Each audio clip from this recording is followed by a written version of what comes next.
നമ്മൾ രക്ഷിതാക്കൾ ചെയ്യാറുള്ള വലിയ തെറ്റാണ് കുട്ടികളെ താരതമ്യം ചെയ്യുക എന്നുള്ളത്.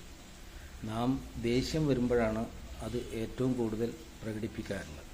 തൊട്ട അയൽവാസിയുടെ സ്വഭാവവിശേഷങ്ങൾ പറഞ്ഞുകൊണ്ട് അവൻ കിട്ടുന്ന മാർക്ക് എന്തുകൊണ്ട് നിനക്ക് കിട്ടുന്നില്ല എന്നുള്ളതാണ്. നമ്മളെ കുട്ടികൾ ഒരു ഡയമണ്ടാണ്. അവരിൽ ഉള്ള ഡയമണ്ടിനെ പുറത്തു കൊണ്ടുവരാനാണ് നമ്മൾ ശ്രമിക്കേണ്ടത്. തീർച്ചയായിട്ടും നമ്മൾ അവരുമായി സംവദിക്കുമ്പോൾ കുട്ടിയെ ഇകഴ്ത്തി കാണിക്കുക നമ്മുടെ ലക്ഷ്യമായി കാണരുത്.